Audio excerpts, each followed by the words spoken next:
The palm keys, a technical challenge on the saxophone to be sure, but one we can solve with a few good exercises and some ergonomic strategies. Now today we are addressing the saxophone palm keys, a trouble area for even some very advanced saxophonists. So let's dive right in and preview the first exercise of the three that I have for you today, and we're going to address the first concept of ergonomics.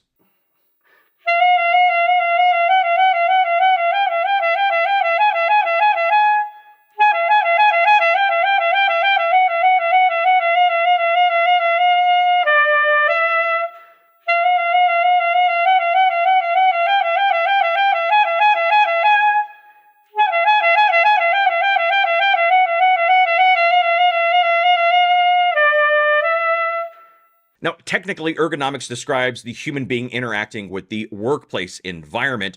Today, we're using it loosely to describe how our body interacts with the saxophone. It works very well in similar concepts. What we're really talking about is body positioning and efficiency of motion, working with the ergonomics of the saxophone, not against it. And we'll dive in much deeper in these exercises.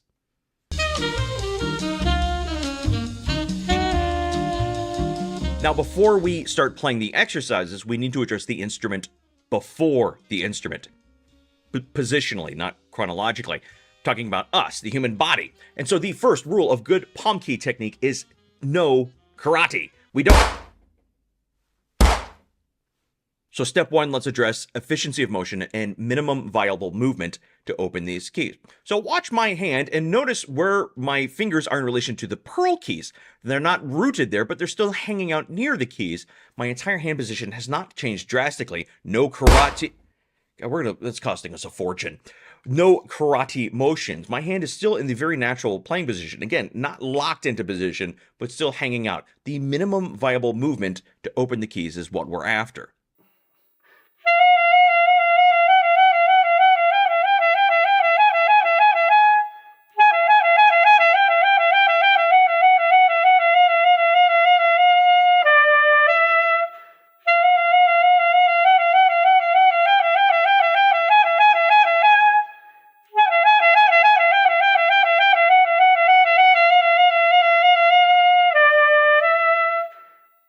Now watch again and pay close attention to my ring finger.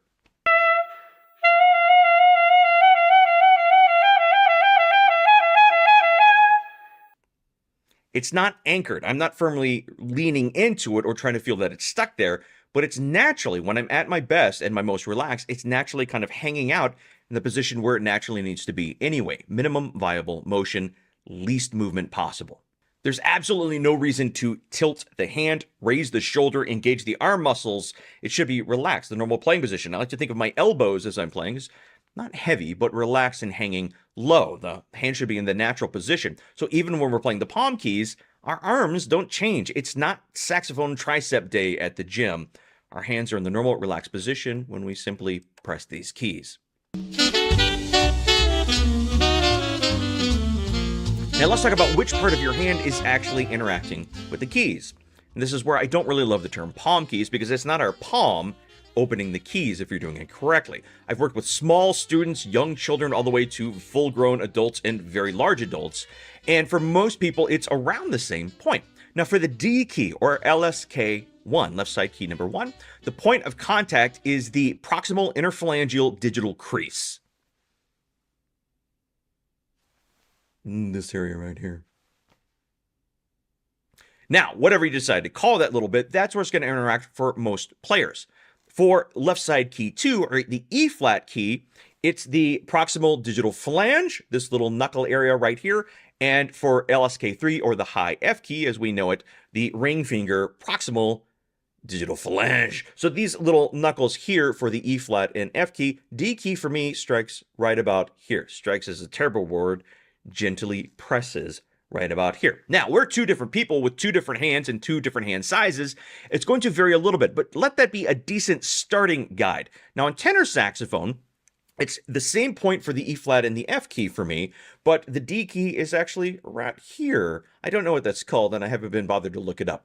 But your hands are different than mine, and they're going to vary, but this is a good starting point, and I have perfectly average size hands. They're fine. They're average. They're fine. Don't worry about it. In parts of Southeast Asia, they're actually slightly above average. It's average. Don't make it weird. Now let's check out exercise 1, where we isolate these contact points on each of the left side keys.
Now let's move on to exercise number 2, which is a 3-note grouping chromatic exercise.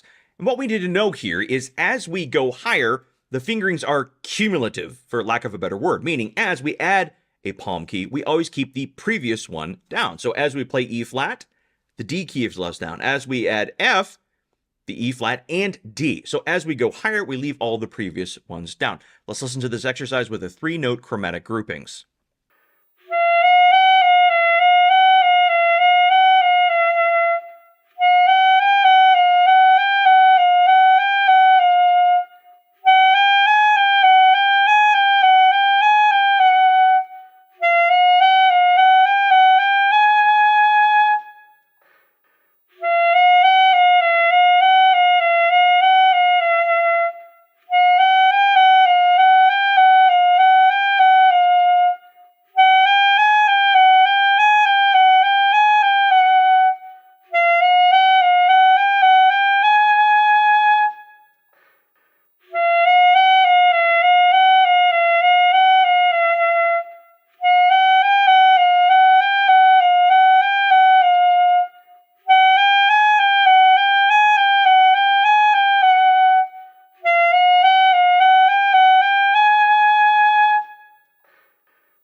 Now listen again to this exercise slowly and a more goal-oriented tempo, and I want you to notice two things. Number one, my left hand position. Notice where my hands and my fingers are in relation to the pearls. Again, they're not anchored, but they're just kind of naturally hanging out there. And number two, this is something I can't demonstrate, but something I want you to feel. I've noticed a lot of students, as they start to get into rather technical chromatic or scale passages up there, as they're adding keys, they seem to add more pressure and tension and try to grip the keys. They start to try to press the palm key D into the tube of the saxophone. We don't need to beat our saxophonists like a redheaded stepchild. That's in poor taste. We don't need to be trombonists. We can be gentle and elegant with our motion. So as you go higher, make sure we're not digging in and pressing harder and harder. Use the same minimal amount of pressure to open the keys, even as you go higher. Listen again to slow and then quickly this exercise. Notice my hands, and I can assure you my hands are relaxed.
Now, exercise 3, we're doing full 5-note chromatic passages. Let's listen once to slow and then a goal tempo.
Now, this is the exercise where I find students start to forego ergonomics and start to do crab claws, get very tense. Not because these keys, again, are any harder to press than any other key on the saxophone. It's simply unfamiliar. So here's another strategy I would really encourage you to employ. Take your saxophone, maybe even take the neck strap, or excuse me, the mouthpiece or neck off, and just practice this exercise without playing. Isolate just the minimum viable finger motion without trying to blow into the saxophone. Relieve that part of your brain in concentration. So you might just be watching a television program or listening to the radio or watching your dog outside, which I'm doing right now, and just gently pressing these keys and go through these motions and hear the very satisfying key clacks.